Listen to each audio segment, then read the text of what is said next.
Hello, everyone. Thank you for joining us today. This webinar is brought to you by IDRA's Equity Assistance Center South region, or as we refer to it, EAC South. IDRA's EAC philosophy maintains that desegregated school settings must ensure full inclusion and participation by all students and their parents, regardless of race, sex, national origin, or religion. The IDRA EAC South is one of 4 federally funded centers that provides technical assistance and training at the request of school districts and other responsible governmental agencies to build capacity of local educators to ensure a more equitable learning environment for all students.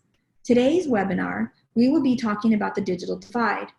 While this is not a new issue, this current pandemic event has provided us with a wake-up call to how prevalent the digital divide is and how it disproportionately affects those who are economically disadvantaged, which tends to normally be people of color and the LGBTQ community.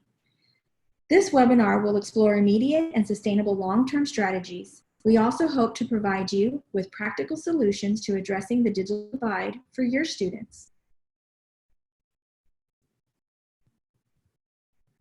So we'll start with introductions.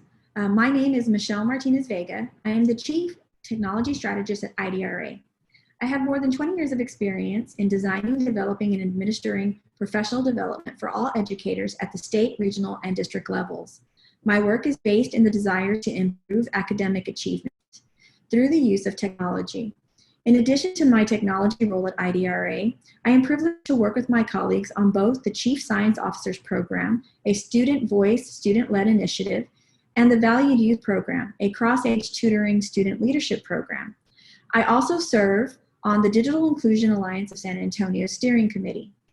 I am joined today by my colleague, Terrence Wilson. Terrence travels across the southern United States working to dismantle the school-to-prison pipeline, as well as working to fulfill IDRA's mission of equitable access to education for every student. He brings experience from a number of civil rights law and policy organizations that place equity and justice at the forefront of their work.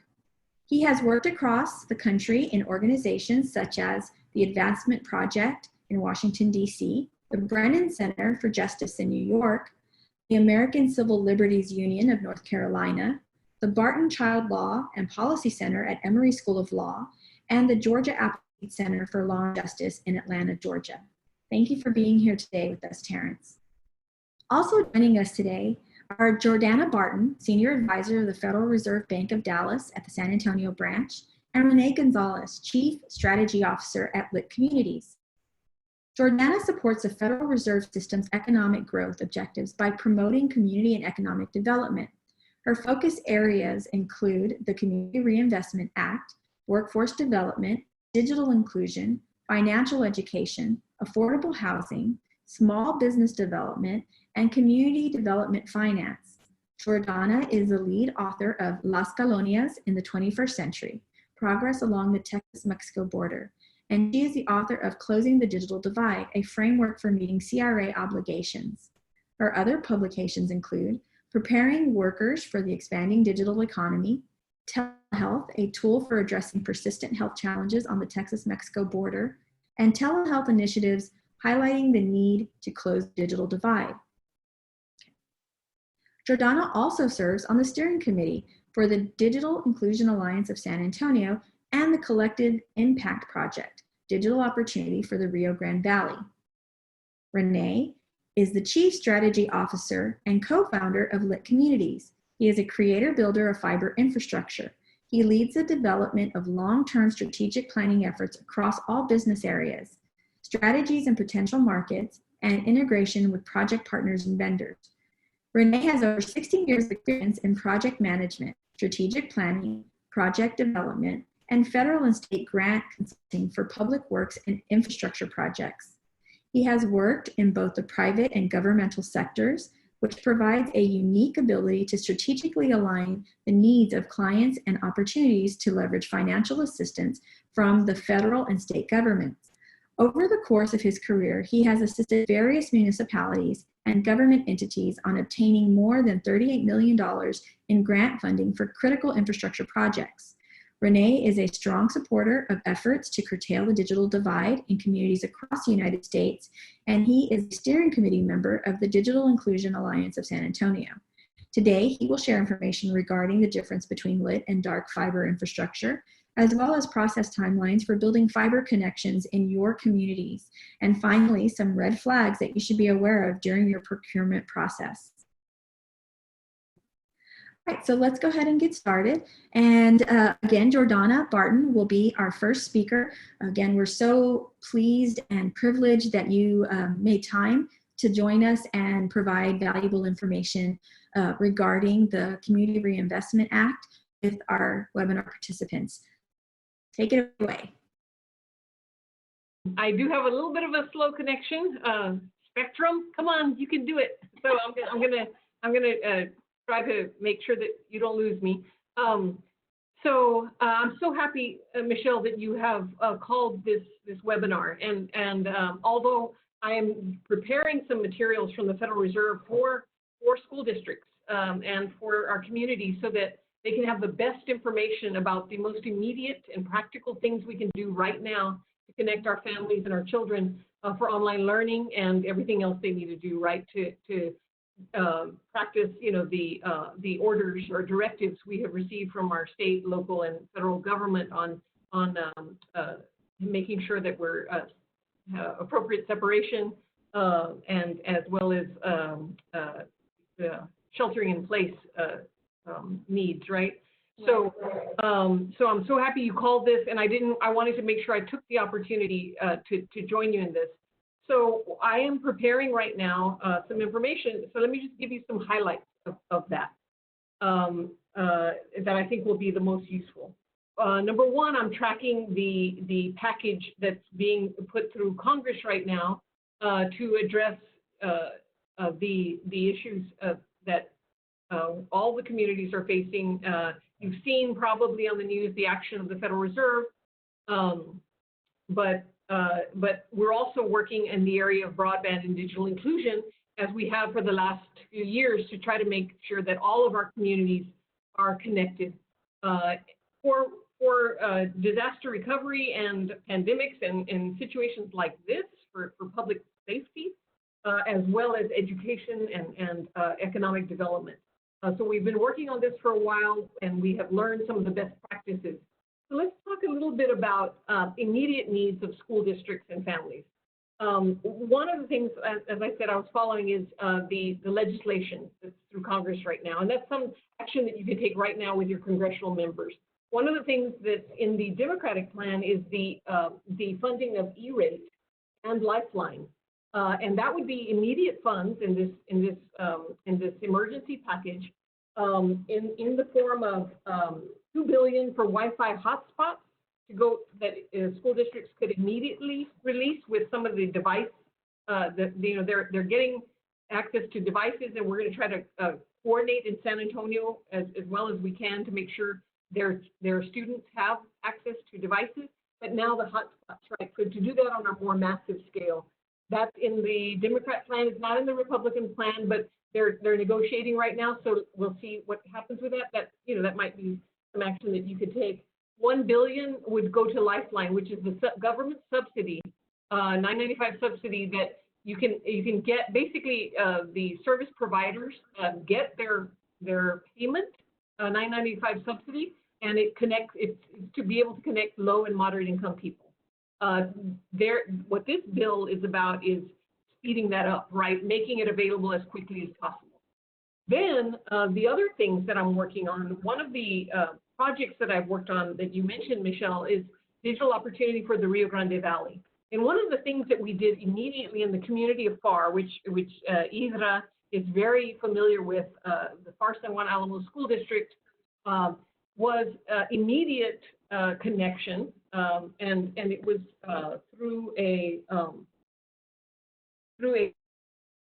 single point to multi-point model, so kind of like a network, right, that is installed, and it serves a whole neighborhood.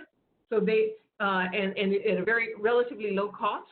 So we had some banks step in for some of this work. So while they were talking about expanding their broadband infrastructure, their fiber infrastructure, they were taking immediate action to connect families. So that deployment can be very quick. So I'm going to try to make those specs and the companies that are good at doing that and are reputable, right, available to school districts.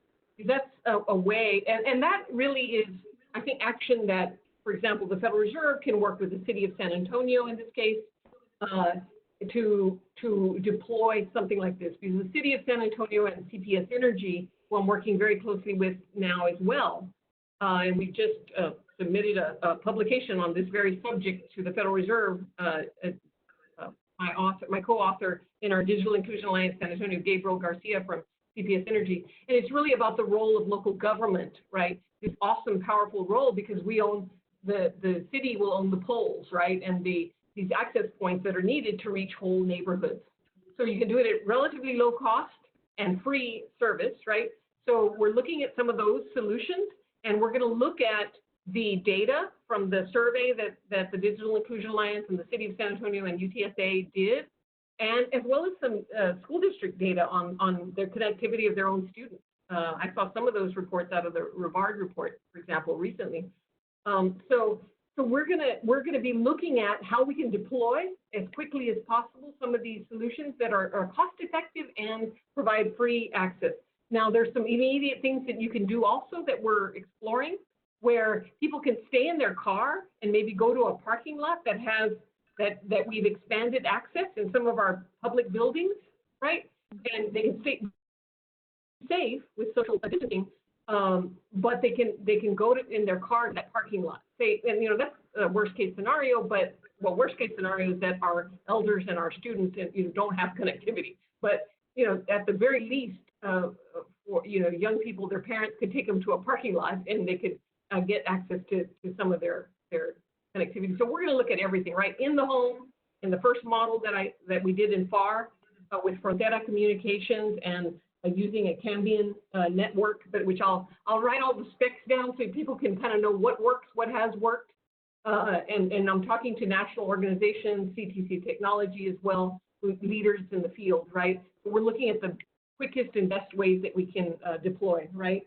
So I talked about Wi-Fi hotspots with E-rate, opening up to Wi-Fi hotspots. We're gonna look at other, we're following the legislation. We don't know what's going to come through. We're going to look at other ways to deploy more hotspots with these service providers.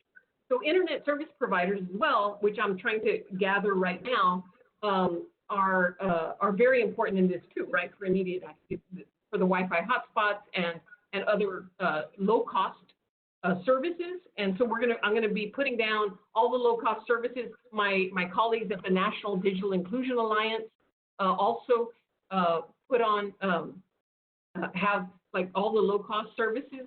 So we'll make that available. And let's see, the other those are kind of some of the main things with regard to connectivity.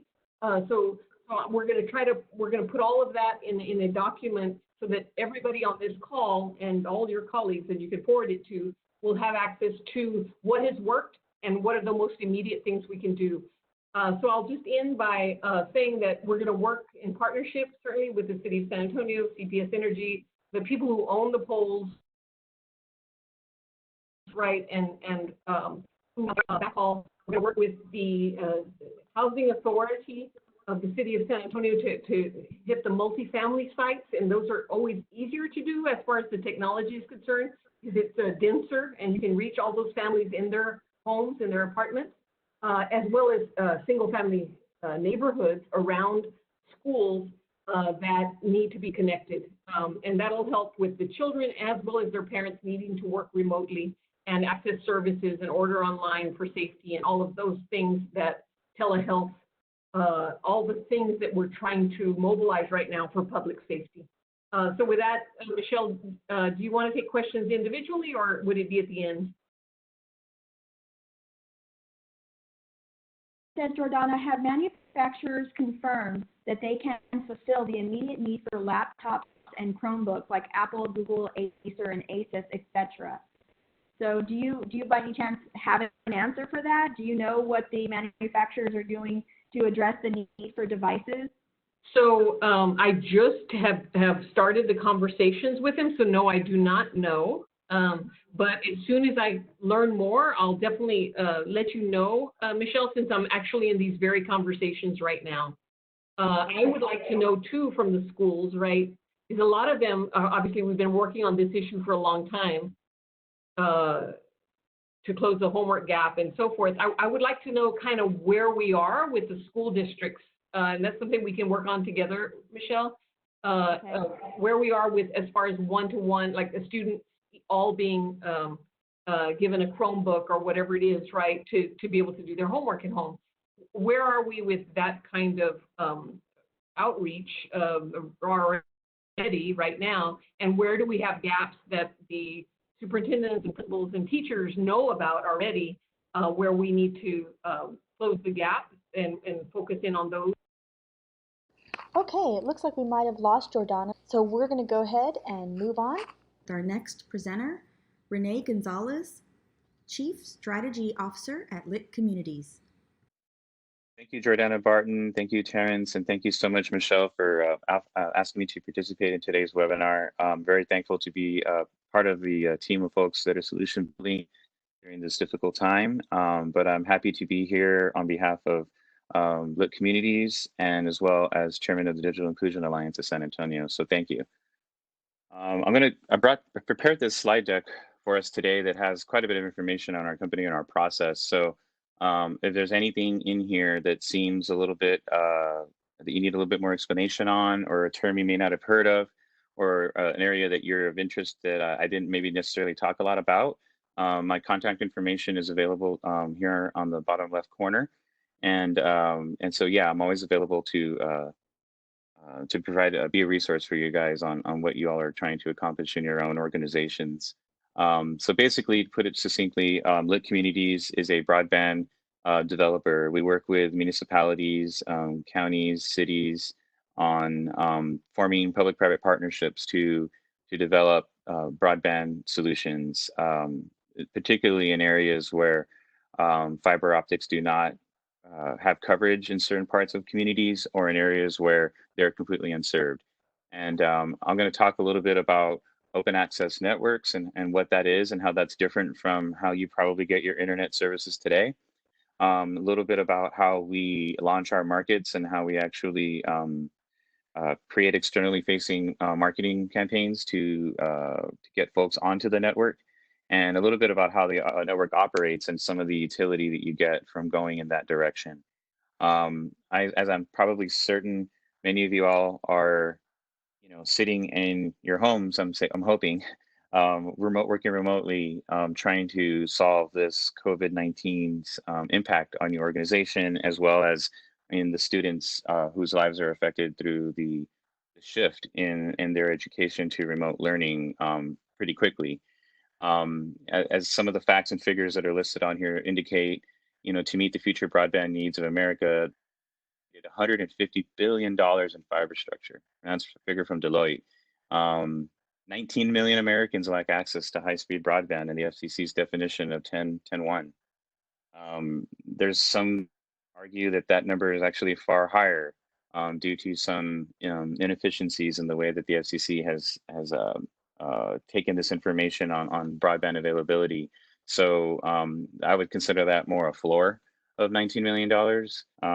It looks like to bring fiber to rural America, you're looking at another $61 billion as indicated by telecompetitor. So while we have known about these big needs for a very long time, including school districts and communities and everything, this coronavirus really took us all into hyperdrive when it comes to how are we going to tackle this build out as quickly as possible to respond to the needs that we have currently through this this demand to shift to learning and remote work. A tremendous challenge that we really, in some ways, were not prepared for, frankly. But given the fact is that you all as educators and practitioners are trying to finish out this school year on a high note, utilizing what you can, and I stress the comments that were made by Jordana earlier in the webinar with respect to leveraging any kind of a short-term, near-term solutions. Definitely think that you need to take advantage of those where possible. But really, what I would want to talk to you more about is the kind of mindset that you all should have when it comes to framing together the long-term solution. And you know, each and every one of y'all's communities is going to be different when it comes to the solutions and those kind of hammer out. But in general, building a fiber optic network is not something that is impossible. In our work, we always have this motto that it's always feasible and scalable. And it doesn't necessarily mean that it's something that's out of reach. That there are people out here that know how to help and can help get you guys and, and onto a path where you can have that fiber developed in your communities. Um, so basically, what an open application network is, put differently, is very different from the way we operate here in the United States. Basically, it's the separation of the network infrastructure from the services that are offered across of that. So if you can think about the way an airport is shared by a variety of airlines, and every one of them is different, they all share different terminals at the same airport. There aren't 15 runways for each airline. Everyone uses the same runways to land and take off. Or even our highway system where private operators, you know, get packages to our doorstep every day. They're all using the same roadway system. Open application networks are something that has been utilized in Europe for a number of years, specifically to build networks over a larger footprint in a community. And basically, it allows for lots of different types of utilities and applications that can ride that exact same network. So basically, you know, for capabilities for smart cities or smart street lights or air quality sensors or gunshot detection sensors, these networks are more dimensional than a typical internet line like the one that I mentioned that is probably servicing your own connection to this webinar today. Um, it also creates opportunities to expand the workforce and expand training opportunities. It creates fast and reliable services for whoever's receiving it on the other end, whether it be a resident or a student or a business. And it actually helps the community be a stake in dictating kind of where this network will go and where it will develop. So open application networks are something that we strongly believe in, and we feel that that's the best way to utilize the infrastructure in the ground. And yeah, and we've been seeing impact in our markets trying to get this out the door successfully. This next slide kind of is a very high level overview of our process. And essentially on the left-hand side, you can kind of see the progression from a community assessment, which is basically a feasibility study, working its way down into the financial planning, where we dive into how to source and build our capital stack, and then obviously detailed design, construction, and network operations. And this diagram here kind of shows you the flow of all those things. Typically, this is what Lit Communities does whenever we get engaged to work in a community. We come in and we have our kickoff meetings and we start kind of hashing out together, what data do you have? Where are the gaps and where we need to get extra data, whether it be through GIS layers and such. We have partners that I'll share with you in a couple slides that are specialists in doing both the demand aggregation and preliminary high level designs to kind of inform how to steer the ship and where to go and getting your project off the ground. So do a real quick review of feasibility as far as for deployment, whether it makes sense at this time to go aerially through electric utility poles or to go underground in certain communities. And we create our business plan in conjunction with our financial plans to basically give us more information on how big a project is, how much is it going to cost, how long is it going to take to do, and when would this project become cash flow positive? Because a lot of expenses go into the front end of a project. I kind of glossed over demand aggregation. So demand aggregation is something that I'll share some slides on later on. That basically is a process that we utilize to have the potential users tell us and the community where the greatest demand is in that particular service area. And what that does is it kind of gives us an idea of what the palette is for the network, what kind of speeds are being sought, and typically will they be interested in using things like telehealth and remote learning and things of that such, because obviously, as I mentioned today, it's on everybody's minds right now being able to do this. Um, talking about the financial planning too, there's a lot of grant programs that are out there. So for you all that are in the educational institutions, there's programs through the USAC and the FCC for the E-rate program where they could be good fits for getting some of y'all's projects off the ground. There's other state programs, depending on what state you're in. Each state kind of has its own different broadband strategy. If you're in a state that has a broadband program, you may want to look at certain programs that can help supplement what you do get from the E-rate program. I know Arizona is one that has one.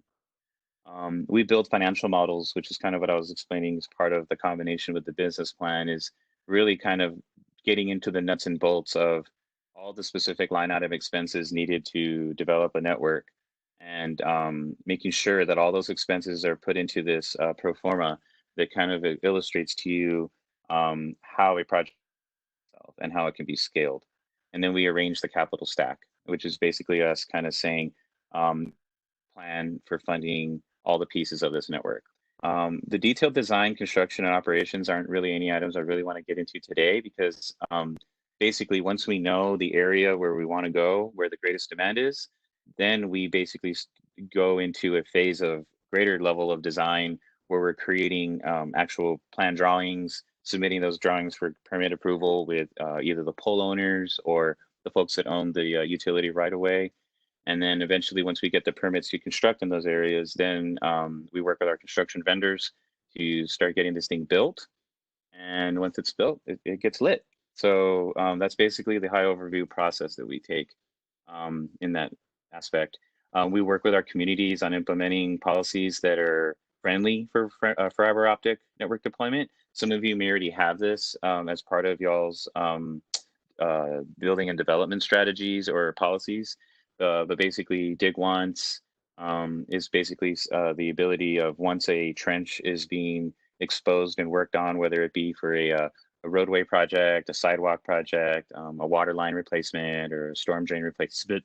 Once that tower is open or that trench is open, you have the opportunity at a very, very low cost to look to put in dark fiber, which is just fiber optic cable and conduit that's in the ground that just doesn't have any electronics connected to it. And in our experience working with communities on getting fiber off the ground, the cost of construction is one of the most expensive costs when it comes when you look at all the allocation of costs to deploy a project. The construction aspects are hands down the most expensive part.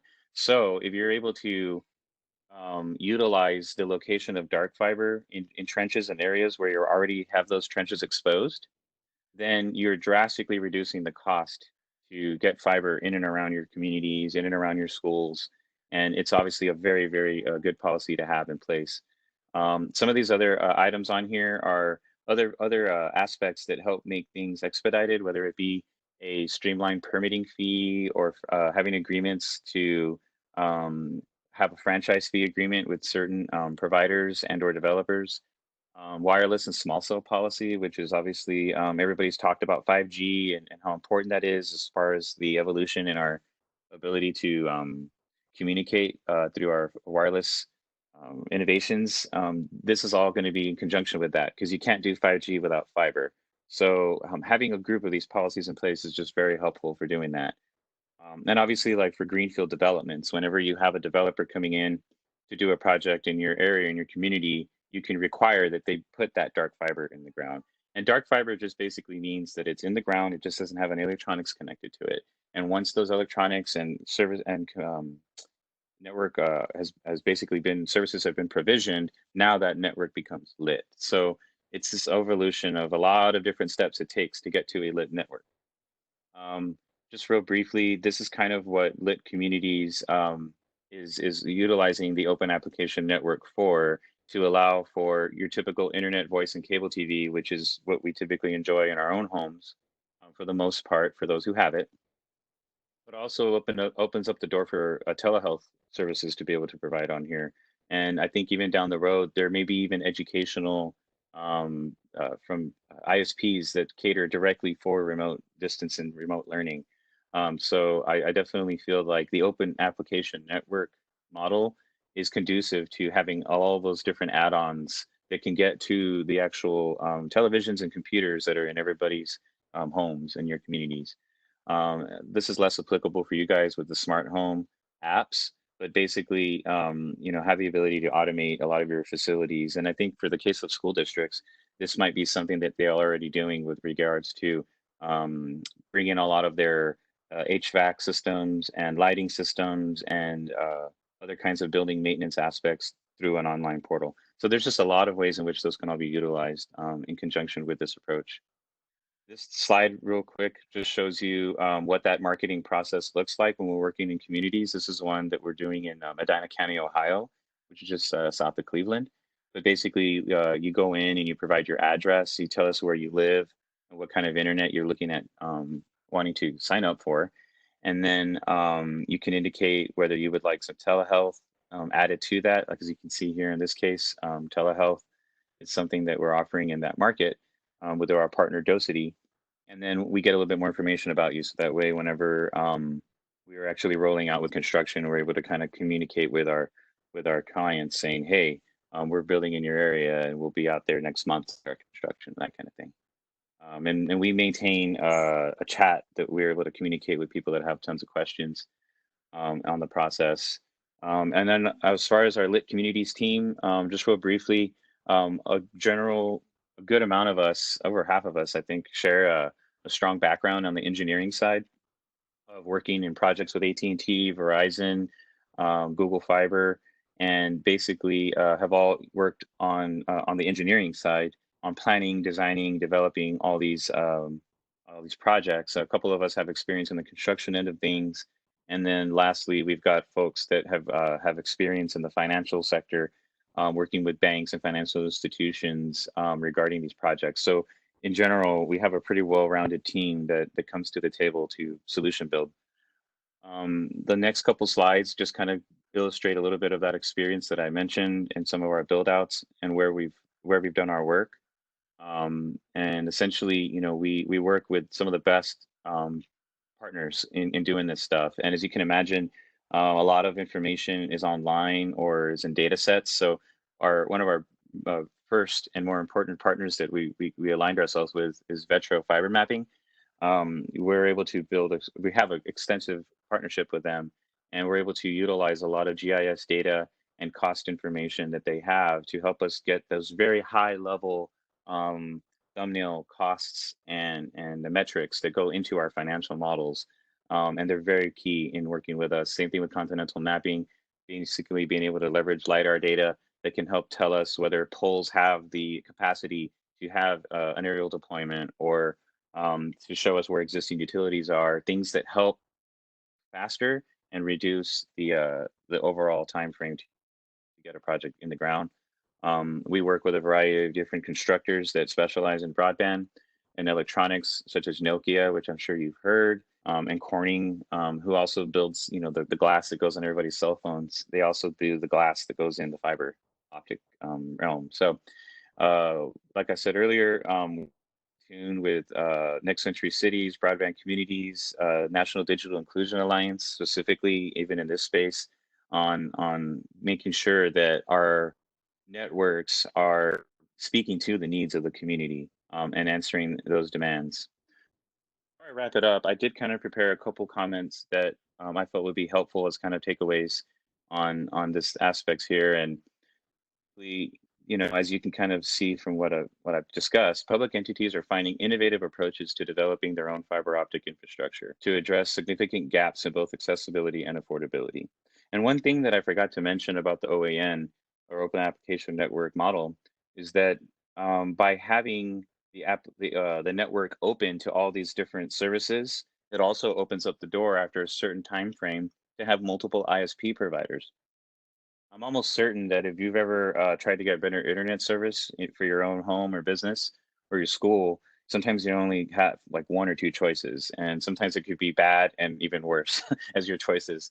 What we do with Open Application Networks is that we have a reputable provider come in and serve the network and the residents and the users, but then open that up after a certain period of time to allow other ISPs to come on. And what that does is it fosters healthy competition, and it improves the affordability of the services too, because it kind of puts everybody on a better selection to be able to have more choices as a consumer.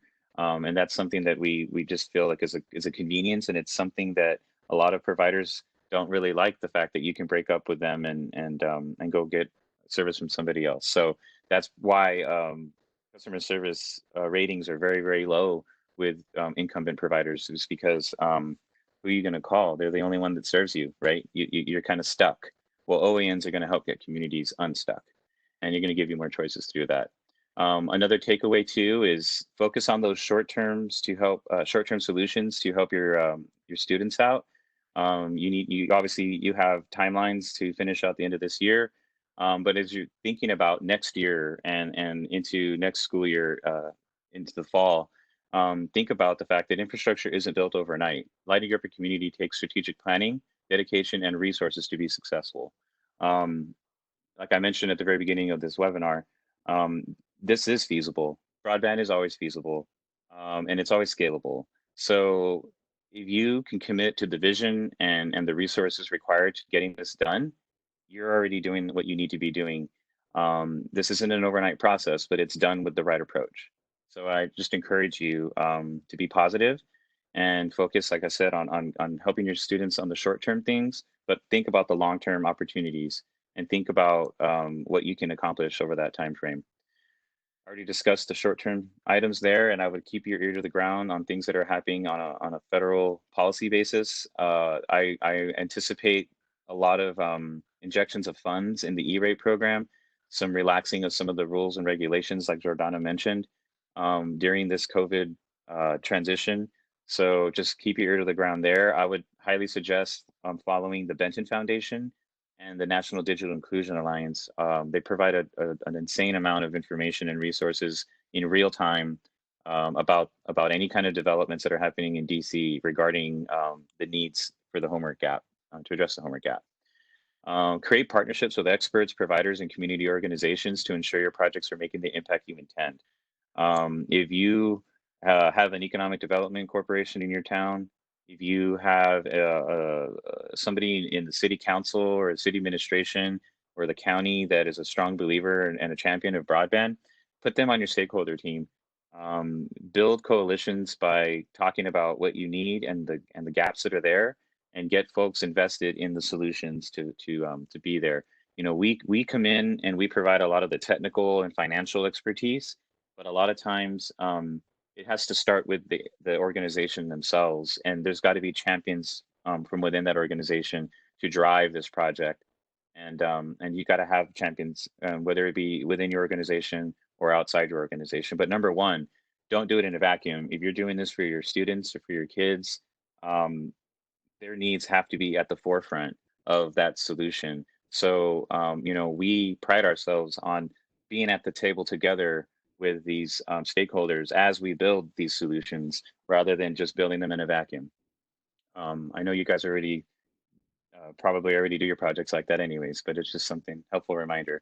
And lastly, open application networks provide the greatest potential for utilization and innovation of the infrastructure. So at that point, you know, I think we have the ability to wrap it up. If there's any questions you all have, as I mentioned, my contact information is Rene at litcommunities.net. You can find my contact information as well on our website, .net. And yeah, stay positive. You guys are gonna fix these problems, and I'm confident that that together you'll light up your own community. Thank you. Renee, I have a question. So if and maybe you answered this in a technical way, but if within a community dark fiber has been placed into the ground, and I kind of imagine it like tentacles, right? So you have the main infrastructure that's put probably like in an easement or something to that effect, and then getting it to the home from there, or getting it to a school from there. How does that work?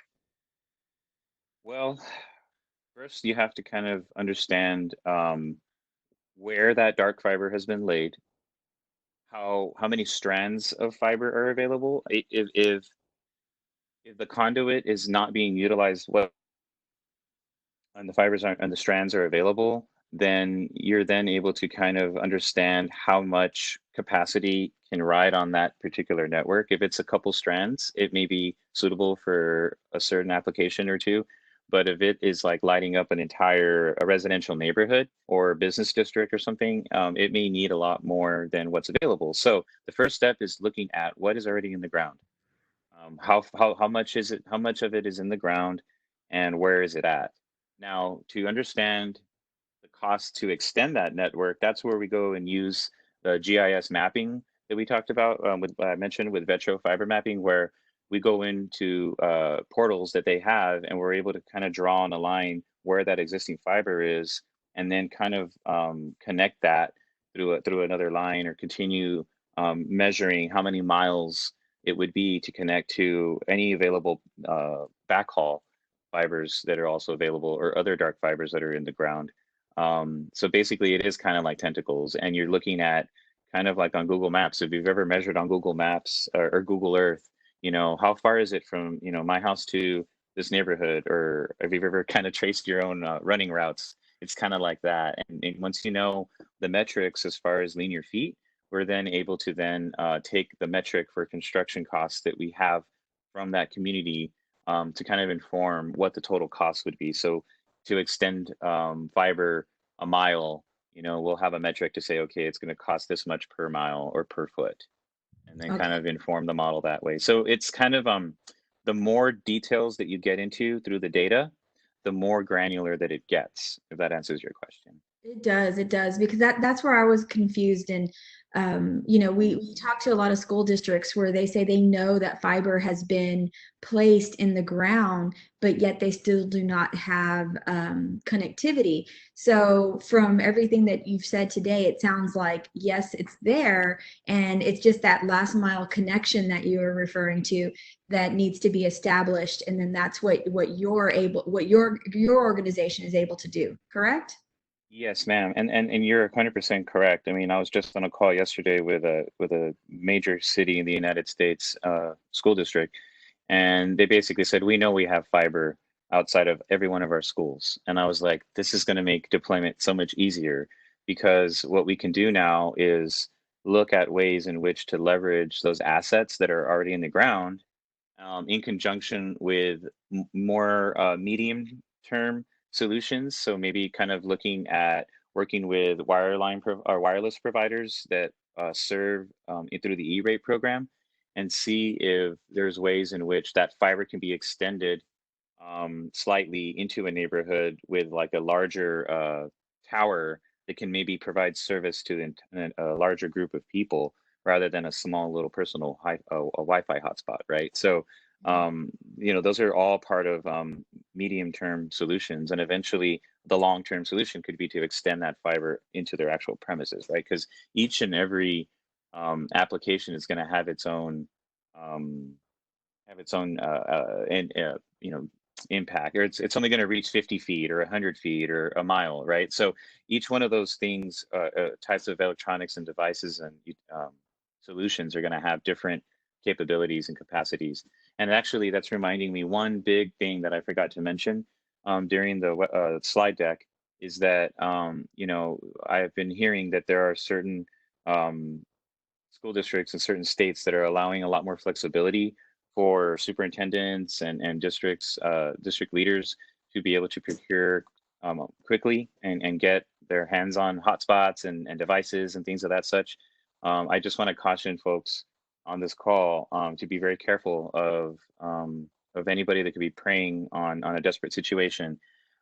Be very aware of, if somebody's coming and selling you a product or a router or a hotspot, ask them questions. Ask them, how far does this go? Ask them, what's the useful life on this? Ask them, are there data caps? Ask them all kinds of questions. Be skeptical, because this is the time when folks are desperate, and there are certain vendors out there that may not have your best interests in mind. So I did forget to mention that during the presentation, but definitely something that is very relevant during this time.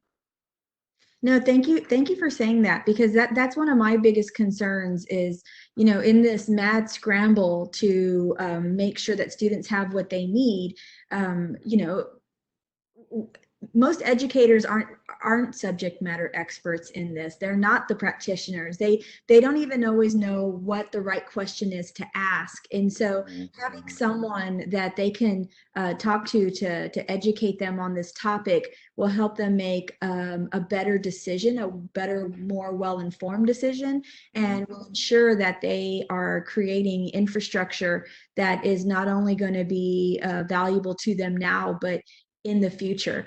Because 100%. I am definitely concerned that school leaders are just going to react to a really great sales pitch without knowing, and trusting the person that they're talking to, which, a lot of us do. I mean, we look to subject matter experts and then we trust them.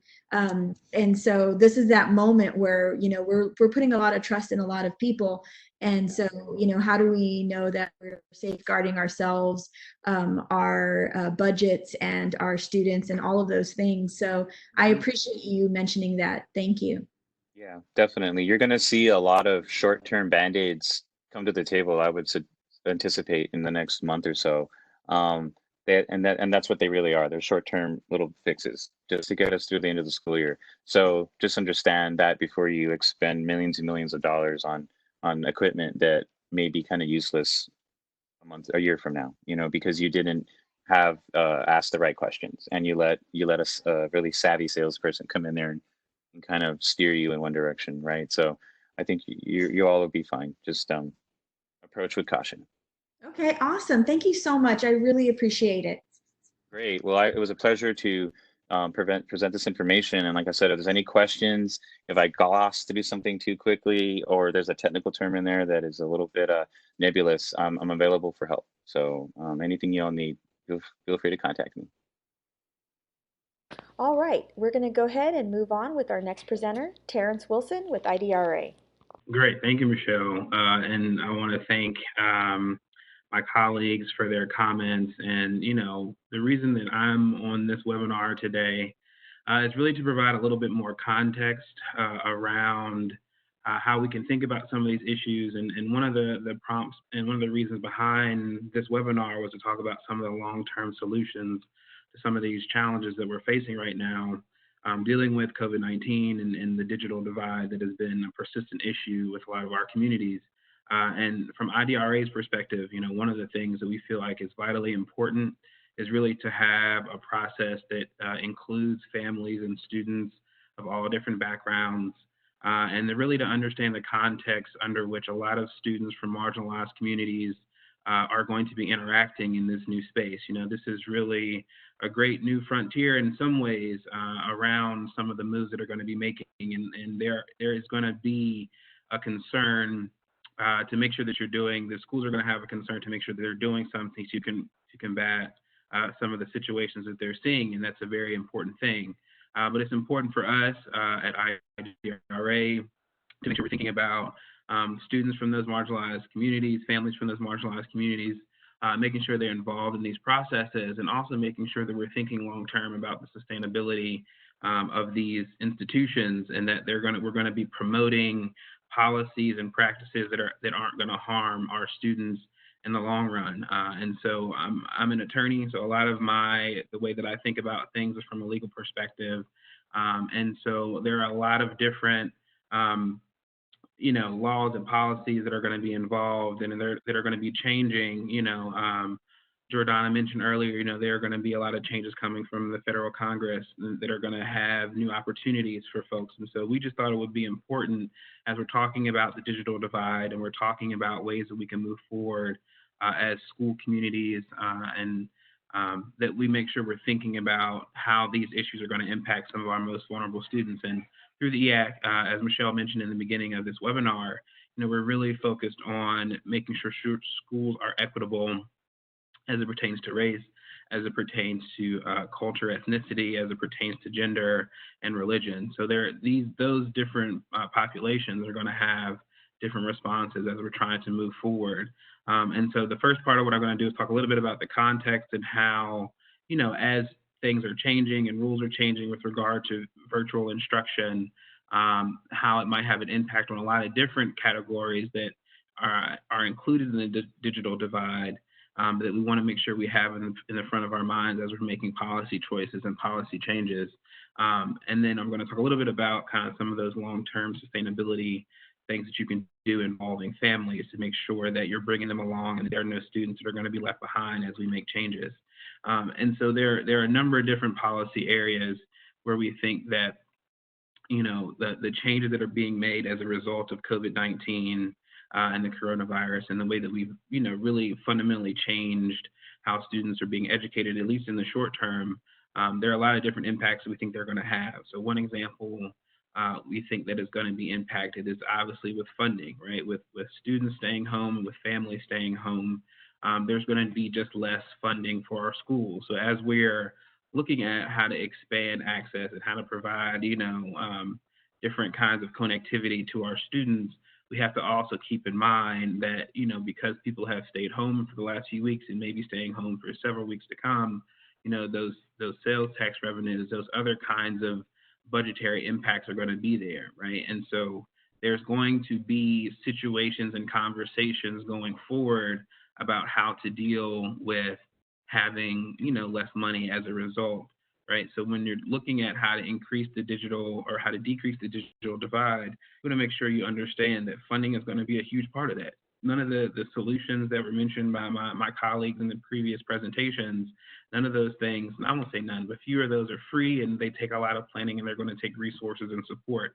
But you also have to realize there's going to be less of that money to go around. And so whether it's at your local school level or at the state level or even at the federal level, there's going to be some impact from the fallout in our economy from families and students staying home. And we also want to make sure that, you know, while we're focusing on new resources for communities to keep them connected, we also have to remind ourselves that there are certain students from certain, you know, vulnerable populations or marginalized populations that are the needs that they have are going to persist, right? Whether there's this coronavirus situation or not, there are still some children that are students that need, you know, meals and need health care, need, you know, other kinds of support, mental health support and healthcare support. So it's really going to be important for us to remember how we're going to move forward, given those needs of students that aren't going to be going away. When we're going to have billions of dollars in revenue potentially lost, you know, across the country, how can we move forward in a way that is keeping in mind some of those other challenges that these students have?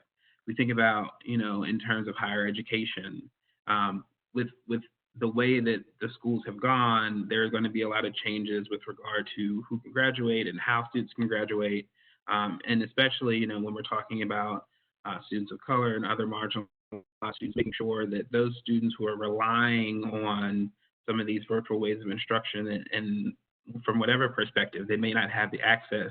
How is that going to impact their ability to go to college as going into next semester and the next school year when we're doing planning? You know, how are we going to make sure we're keeping young people on track to get to college or whatever postgraduate plan they may have in their future? When we're thinking about English learners, we're thinking about obviously how our school's going to be communicating with folks whose native language is not English in their home. Right. And so when we're talking about connectivity and we're talking about, you know, iPads and infrastructure and Wi-Fi, we also have to really think about communication in the way that, you know, students and families whose first language is not English and who do not speak English at home, we have to really be conscious about the way that we communicate with those people across these digital platforms and making sure that the same access that they have to an individual you know, person that can communicate with them is going to be maintained regardless of the way that communication goes out. And especially thinking about the way that assignments are delivered, you know, if they're going to be sent out or mailed out, how's that going to impact folks whose English is not their first native language? So these are all questions that we have. I think one of the other issues that comes up for us as students are spending more time at home is really about, you know, making sure that we're thinking about what the impact of the situation is on them, right? So there's a way that people interact when they're together that allows you to check on one another, that allows you to be there for your fellow students, it allows teachers to check on students. And so as we're interacting in this virtual way, how do we maintain those relationships that you can make sure that people are okay, that people are getting the support that they need? You know, there are a lot of parents who are spending more time with their students than they plan to. Right? How are we making sure that they have the capability to fulfill that time and make those productive learning environments, right? If they're limited English speakers, or if they have other challenges, relating to having to work or their own education levels, how can we make sure that those experiences that our students are having in this virtual world are going to be fulfilling, and they're going to be productive. And then I think that, one of the things that's going to be really important, and Rene mentioned a little bit about this, is as we're trying to move forward, making sure that we remember that this is an extreme situation, and that there are going to be a lot of folks that are coming along trying to do things differently and provide different kinds of services to our students, and is making sure that we're careful with the new ways that we're going to try to educate our young people, the new schools that we're going to put them in, the new programs we're going to put them in, the new kinds of ways to learn information. While we think it's vitally important to close the digital divide and that folks have access to digital services, and I think that there is something to be said about understanding that there is a value in in-person instruction, there is a value in public schools, that individual connection can't necessarily be replaced. And then also just, education works differently for each kind of student. There's not going to be, every student is not going to be able to sit behind a computer and get their instruction and guide themselves to the way that they need to be. And then just finally, I think that as we're seeing all of these changes with regard to testing and other modifications that have been made, how is that going to reflect on the health of the school districts that our students are in? How are these assessments that are given digitally, how are they going to impact, right, based on the way that our students learn? And also, how is that going to impact the health of our school districts? And so I think that there's a lot of different ways that we can think about dealing with those issues and moving forward. But from IDRA's perspective, one of the things we think is vitally important is making sure that families and communities are involved in that process. Part of this webinar was, again, to talk about long-term solutions. And we really believe that, creating a culture in your school buildings around collaboration, where the perspectives of diverse communities and diverse families are valued, is something that one of the best things you can do to have, productive conversations and to make productive decisions going forward in how to change and how to close the digital divide. And it's vitally important that no matter, what the challenges are of those parents, of those families, and those caregivers in those families, that the school districts understand what they are, right? So if it's a digital question, that the school district knows who has internet, who doesn't, that they assess that constantly, and that they also work together with families and communities to meet those challenges, whether it's working with individual groups of parents through a PTA, whether it's working through a community organization that's located in that school district, whether it's just going out into communities to see folks in the way that, it's going to be possible given the distancing requirements that we have. I think that it's going to take a lot of active effort, but if we're thinking about how to make long-term sustainable change, it's vitally important for us to include families and communities in that effort. And so while it's incredibly important that we're having this conversation, and we really do think that closing the digital divide is something that is vitally necessary, we also think that the way that we get there is important, right? And then it's important for us to realize that students and families are dealing with a lot right now, and it's important for them to be able to be a part of whatever comes next. And so it's our job is to kind of help support how those processes come about, whether it's getting support from IDRA on how to build family engagement in this area and how to work with students around these different areas of challenge. We think it's really important to think about how to move forward with parents and with communities if we're really going to make long-term change and close the digital divide and make our schools more equitable overall. Thank you so much. Yes, I really absolutely. appreciate all your wise words. Okay, it's my turn. So I'm going to go ahead and talk a little bit about some ideas of what you can do offline. So the infrastructure is just not there. I said it's not something that you can build overnight. Jordana has provided us with a lot of really awesome resources, and she's going to continue the conversation. And so will Rene. So they are going to share with us different things that all of us can do to bridge that digital divide. And then, of course, Terrence and our policy team is there for you guys as well. But again, when all else fails and there are no options, then you're still going to want to communicate with your students. There has to be other ways that that we can continue learning. And so here are a couple options. These are offline options. So if your district is providing students with Chromebooks, then students can work offline. Of course, they will have to have initially an internet connection so they can get to the resources that you're providing. But when they're at home, they can work offline. There's also a Remind phone app, and then there's freeconferencecall.com.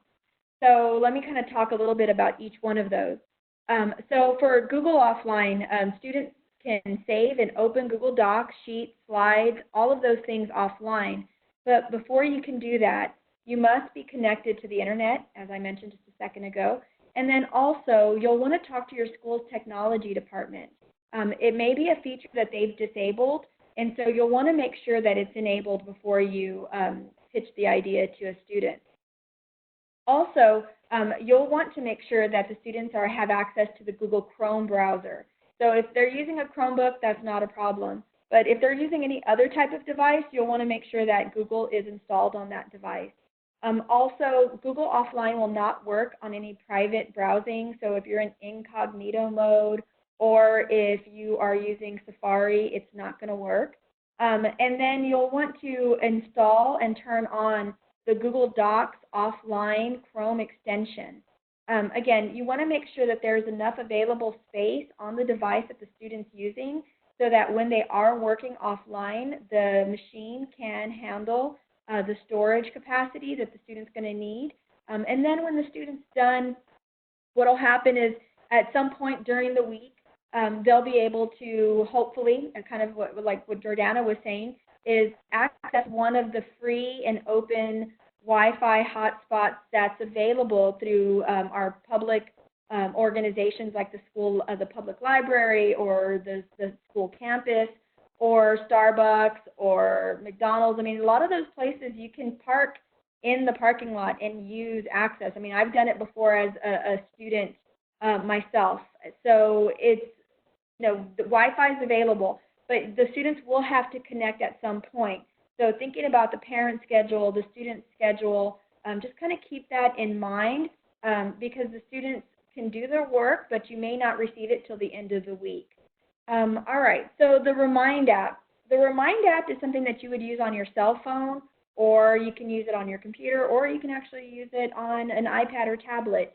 It's a website that allows teachers to create groups or classes, and then once those classes are created, then you would send out a message to your students. So, barring the fact that you're not going to be sending it on their phone, you would have to communicate in some way that they would have to join the group with a code. So your students will have to download the app, or the parents, and then they would sign in with the code, and that code is going to allow you guys to two-way communicate. So the teacher can send information out to the students, and then the students will be able to respond. It's a completely free app. It's built for schools. If you don't already have access to it, definitely download that and try it out. And then last but not least, you have freeconferencecall.com. It's exactly what it sounds like. It's what the service does is once you sign up for it, and it's completely free, they're going to provide you with a number that you can provide to your students. And it'll also provide you with a meeting number, and it's going to provide you with a host number. And so once your students sign in on that phone number, they'll just call on their phone to the number that you've provided. They'll use the meeting code, and then you can have multiple people on a phone call at once. So if you need to get a hold of your students and you want to set up like office hours or lecture time or small group instruction, you can do it via the conference call app. You can also record any conversations that you're having You'll definitely want to let your students know that some of the conversations may be recorded. Your students will hear an automated voice response when the conversation goes into record mode, so they'll know that it's being recorded, but you'll want to also just kind of let them know why. So you may want to use the feature of recording a phone call in tandem with any video lectures that you may be creating. So then this way you'll have an audio file that you can text to your students versus having, a video file. Again, it's just more resources that you can leverage to ensure that your students that are not able to log on a daily basis will have the resources that they need to continue learning. Last but not least, a colleague of mine, Dr. Stephanie Garcia, shared an article with me the other day, and it's a very, very powerful article. It talks about this family that's here locally in San Antonio that has been provided with a Chromebook for each of their students, and there's several students in the household, but the parents cannot take advantage of the free Wi-Fi that the internet service providers are doing during this time because they have outstanding balances. And so again, as educators, I think it's just really important to remember that some students have obstacles that are harder to overcome than others. And so with this family, again, they're trying to participate. They're trying to do everything they can to make sure that their students have access, but the obstacles are just too hard to overcome. So I say all of this because, again, as educators, we want to ensure that learning is happening, and we want to ensure that we are meeting students where they are. There's no silver bullet, and there's no one-size-fits-all solution. So I applaud all of the districts and all of the teachers for everything that they're doing. But just know that there are going to be some students that are just not going to be able to use the resources that are being provided without some kind of accommodation. So this presentation is going to be available on the IDRA website. So you'll have a link to this article so that you can read it.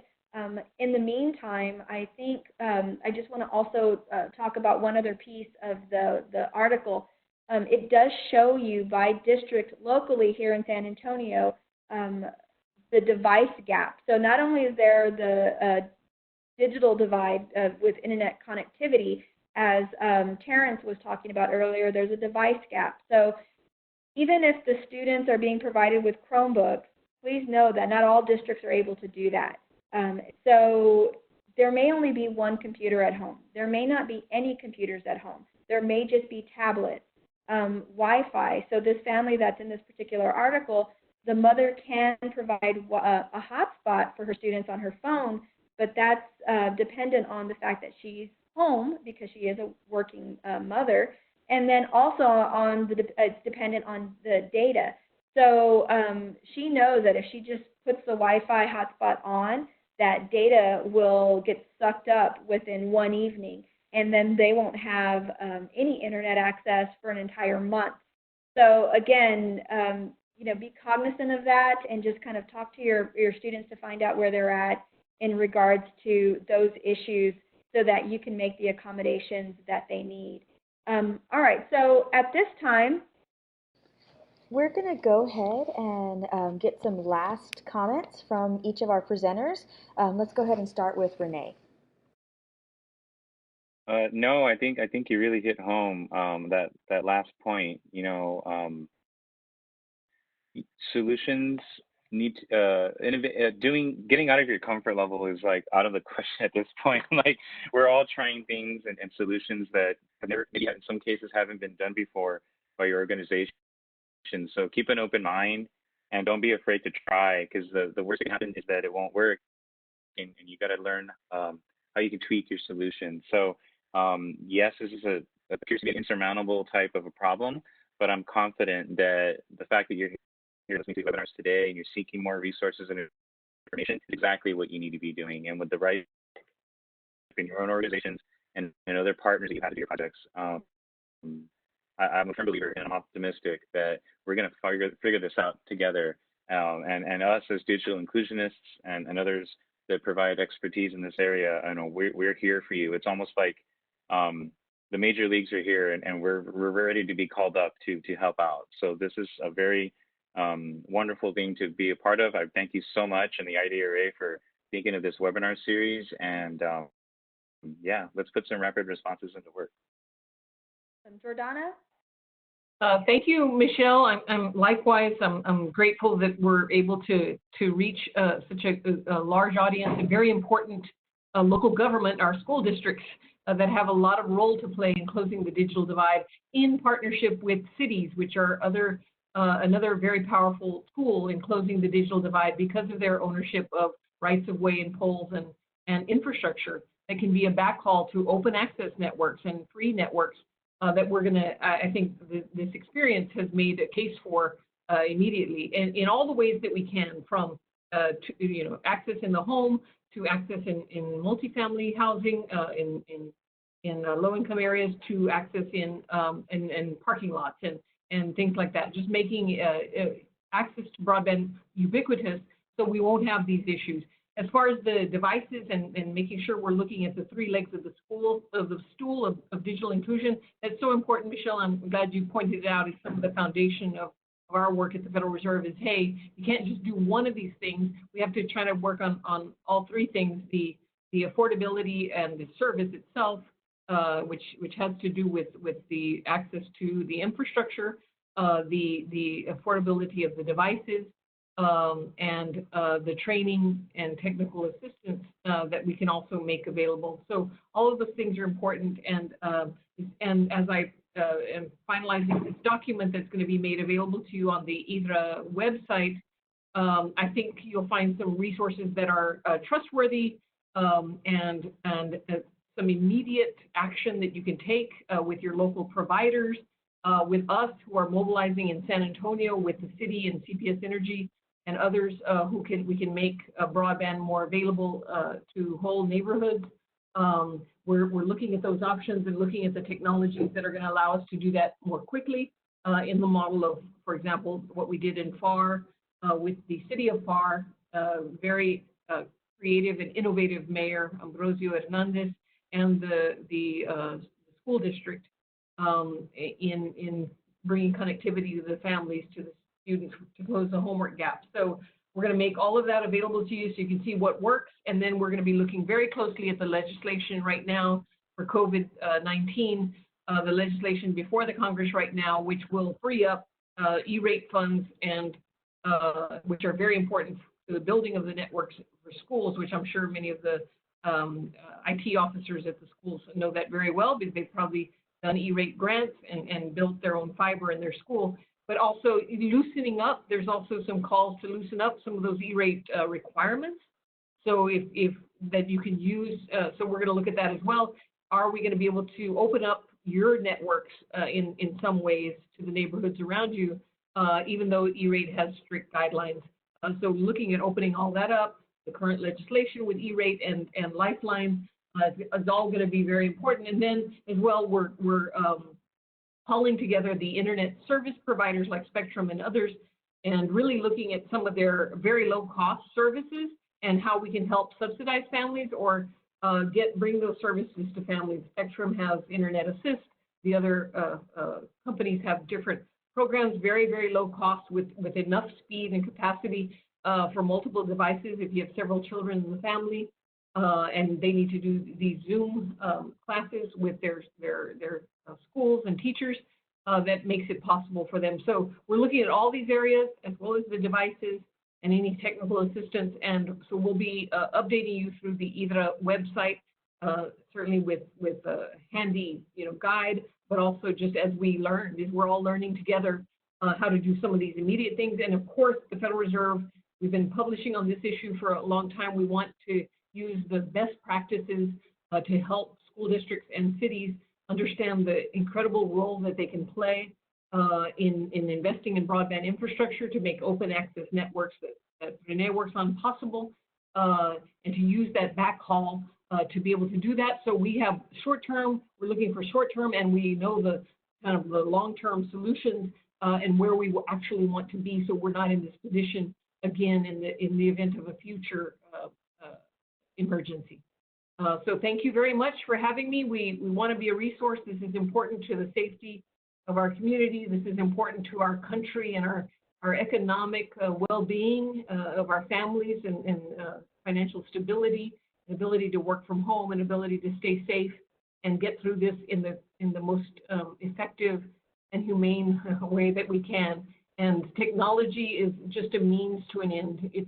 What we're talking about is investing in our young people and investing in people, so that when you're talking about these kinds of investments, so that they can reach their full potential and be productive citizens and have great and prosperous lives. So thank you very much. No, thank you. And you brought up some really interesting points. I mean, it's like you said. I mean, during this time, we're very fortunate to have the technology we have, even though it doesn't always work perfectly, right? I mean, again, I apologize I literally was switching over from one machine to another during this webinar, and it was chaotic. But at the same time, it's possible, right? So we know that things aren't going to be perfect, like you and Rene mentioned, but we have to kind of test everything that we have and push it to the limits that we currently can push it, so that we know where the holes are, and those are the things that we can fix. And with everybody being at home, I'm sure, just like the way the electrical grid is burdened during the summer, right now it's the internet grid that's being burdened, right? So things that we took for granted are now really in the forefront of our minds. And if people want to see doctors, we're doing that through telehealth, right?